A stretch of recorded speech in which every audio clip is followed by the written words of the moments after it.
Exploring Manipur na mamangda thamjakiba Flight 571 gi Wari adugi makha sathajarakpo oina Anisuba Pandup miyamda thamjari taminase. Flight kaibada yauriba miyoi sing asi thiba kanbagi thabak adu loisin khibagi mikup adugi maraktuda flight kaibada yauriba miyoi sing aduna akaiba aircraft adugi shit makha amadagi transistor radio ama phanglammi. Plane kaibadu da yauba Roy Harley kauba rugby player asi electronics da heisingba miyoi oirame. Maramaduna tarana antenna oina asangba ama semlaga radio adu on tawba ngamlame. Adubo haidiba radio adu one way radio haibadi makhoigi maikaidagi pau thaba yaba radio oiramde. Atoppa broadcaster singna adorakba e pau taba yaba khak oirame. Makhoina pau taba mikupta flight kaiba asigi chatharamba mi thiba amasung kanbagi thabak adu lepkhre haibasi khangba ngamlamme. Mi thibagi thabak adu loisinkhre haibasi tabada mafam aduda hinghoduna leiriba miyoi sing adugi thamoi aduki matik kaire kaiba tabane makhoi hingli amasung makhoi bu kanbiba lakani khanduna ngaijariba mi sing aduna makhoi thibagi thabak adu loisinkhre haiba khanglabanina kanana bu thamoi kairoi ayingba ungi chinglak aduda hingna siragadra haibasimak khanba tabane. Plane akaiba aduda yauramba chana thangnaba khara haibadi chocolate bar nipan muzzles kauta ama jam kauta ama badam gi kauta ama mithai gumba khara aduga kharjur athumba khara haikha achar khara aduga yugi bottle khara amaga kaktang yaurambaduna plane kairaba matung numit 13 ni shurubada chana thangnaba sing adu tapna loisinkhre. Plane hek kaibaga chana thangnaba sing adu punna khomjinlaga pulap thamlaga chap manaba mawongda nungtigi khajik yanthoknaraga charambane. Amanasu henda amanasu watana. Fernando Parado di chocolate na yomsanba laibak hawai adu numit humni chupna machet charaduna aram khorangba du khangi.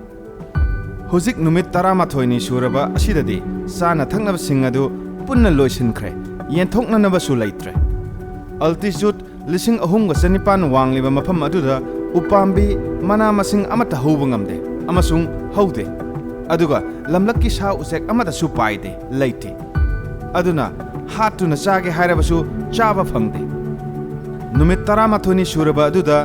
chaningbana lamlaba hinghauriba miyoi sing aduna plane gi akai atoi sing aduda kari chaba yaba yauriba haibadu yengi sit cover fawa phakaiduna saiduna chaba yabra haibadu yengi. Sitte yauba cotton amasung leather adu phawba chanaba honai adubo masina masada chaba tumdaba amasung laina pokhanlakpagi machak ama ohenlame. Asigumba tanja asida lambana sigadawraba miyoi singi chananaba haibabu karisu leitre.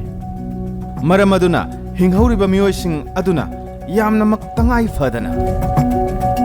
hingnabagidamakta makhoi gi masung mamanabi amasung imung manunggi miyoi singi asiba haksangi tongsa sing adu phaklaga chabada mataramme. Adubu tamthiraba thawong asibu karamnabu ngamgani adubu amuksu chananaba karisu leitraba mafam aduda tariba chaba yaba hairagadi makhoiga lakminnariba siduna leiriba miyoi sing adugi tongsa sing aduni. Masigi idea si Roberto Canesana tangai fadana haudorakpani. Maramaduna mahakna ihan hanna asiba miyoi amagi haksang khara faklaga chanaba honaki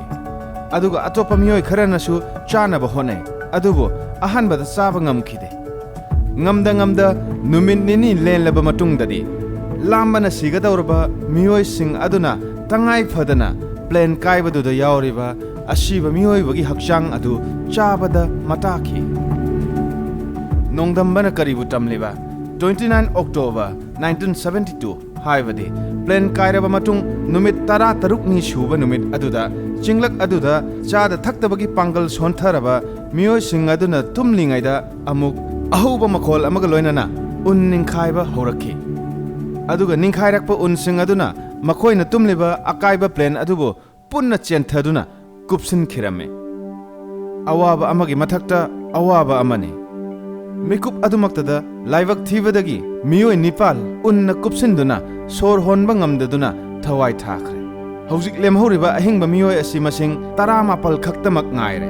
hauzik hinghoriba sing asisu unna pungkup kupsin khraba mafam adudani adubu ahangba mafam macha ama phangbagi sor honbadi ngamlibani Fernando Paradona yotchai ama pairaga kupsiliba unsing adu khara hotoktuna pilot ki thongnau dagi makhul amakhak hutoklaga nungsit nungsa sanghanba ngamki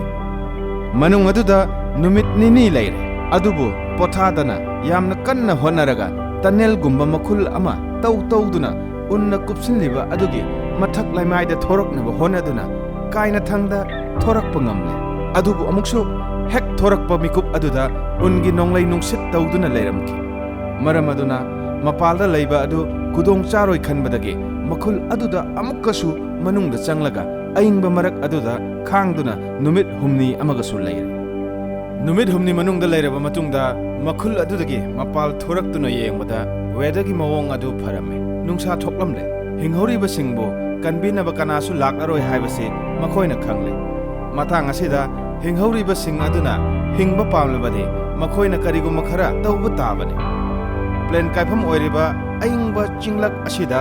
famduna leithokpana makhoigi kanaba karisu phanglaroi hingna sirani haibase khanglakhi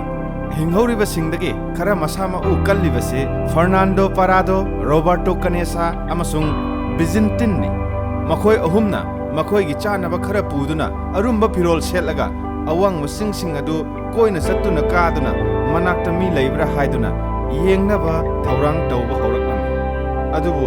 yenglubada manaba ngakta ngairaba mafam aduda maikai sungauribani plane kaidringai mamangda co-pilot ki statement namada aircraft adu curriculum lanthokna paire haibasi tahauke aduna nongchup maikai tamna kilometer khara chatlagadi chilegi mafam yorani haibasi makhoina thajaki adubu makhoina bhapna sagatliba mafam adumakti lanle adumakna plan adumak fail oiki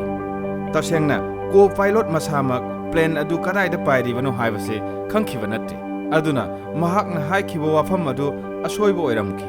flight 571 na kairiba mafam ase Santiago dagi nongpoklomda kilometer marphu mapan lapthoklaga leiba Andres singsangi singlak oiba mafam amada kaibane adubu passenger sing adude khudak aduda mafam ase karamnabu khangani numit kharani potharaba matungda haibade plane kaiba adudagi numit 13 suraba numit 15 November 1972 da Fernando Parado Roberto Canessa amasung Byzantine makhoi ahumna manakta leiba khulna traga mi leibra haibadu yengnaba amukkasu thoraklami handakti kairiba mafam adudagi nongpok maikai tamna laklami pung amamuk laklaba matungda makhoina tonglakpa plane gi ahanba kaikhibagi maning thangba saruk adu thengnare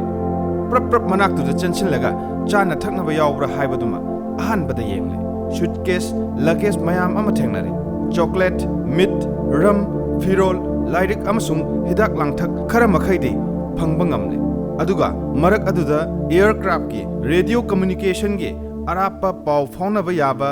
two-way radio communication system amasu phangba ngamle numitugi numidang adumade makhoi ahumak mafamduda yarekle mathangi numit adudasu makhoi ahumna nongpuk maikai tamna makha tana satpa hauri adubu ngaihak lairaba matung makhoina phangkhiba radio adu power on tawduna sizinaba ngamlabadi kanbiu haiduna paw thaba yagani haibadu khangi adubu power on tawnaba power duni maru oiribase plane adugi maning thangba sarukna kairaga tariba mafam aduda amuk halaklaga aeroplane adugi maningda kilo 13 muk lumba battery amasu phangle yamna arumba oibana hanagi kaifam adu yauna puduna hanbadi ngamlaroi adumakna mafam asimaktada radio adu power on tawnaba warep nare adubu makhoigi marakta electronics ta haisingba misak adudi yawraktabana mapung oina plane kaifam oiriba aduda laihoriba Roy Hartley gi mateng launaba Roy Hartley bu lauba pung ama chupna amuk plane kaifam aduda laklaga Roy Hartley ga punna lakminnare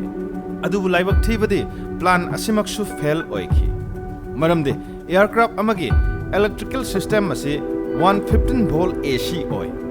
makhoina phangliba battery adudi 24 volt DC battery ni radio adu connect tawduna power on tawbagi oi thokpa leite नुमित खरनी power on तौनब कन्न होनखी अदुबो मतमदमक मांगलगा याहनबा ngamdana tokhi hingnabagidamagta khongna nongchup maikai tamna makha taana chatpa matari plane kairaba matung tha ani phaning set haibadi numit yankhai mapan ni suraba matam 11 December 1972 da amuksu plane kaifam aduda unning khairaklamme maduda amukasu miyoi ahungi punsi pikhamnaki aduna hojik hinghoriba miyoi tara taruk khakta ngaisilakle noma nomagi chatluraga halakpa natana nongchup maikai da leiriba jingjau sing adu lanna adumak chatkhinabagidamak numidang da tumnaba phibam ama sembasi yamnamak tangai phadaba ama oi luribadi ayingba aduni -30 degree Celsius ni hinghoriba sing adugi marakta jahi tarani pan khakta ngairiba Carlos Miguel Rodriguez na mayumda mamana filon bagi mawong adu ningsingladuna mana aeroplane tongbada purakpa yetunga langadu sizinaduna akaiba aeroplane adu dagi phangba tongal tongalba firol sing adu punsillaga sleeping bag amagumna marol lonsillaga semle mathangi numit 12 December 1972 da masa khara kanba Parado Kanesa amasung Byzantine makoi ahum amukasu mateng pangbinaba mi thirunaba amasung anakpa khul thirunaba thorakle ungi singnai sing adu kanaba akhanaba polam amatasu yawba natte adubo makhoina thajabadi kaifam adudagi nongchup lomda khara chatlaga numit nini humni chatlagadi soidana mi taba mafam leiramgani haibasini maram adunabu makhoi ahumna numit humni gi chana thaknaba yomladuna purakle adubu amuksu ungi sing kabadi araiba natte do special care sing sangi adubu makhoi de icham chamba rugby player ngaktani hingdabadi yadabanina yamna wana angamba singdu kakhattabadi yade paradodi ayingba du khangnaba jin khongrau ahum lonsinduna sele amasung sweater ahum litle aduga moza mari upsilaga adugi mathakta amuksu plastic na yomsille singkabagi experience laitaba khulai amata su yaudaba makhoina daudaba yadaba mathaudang amagumna hinghoriba mayam adubusu kannabagi damakta maikai ama chatpa haw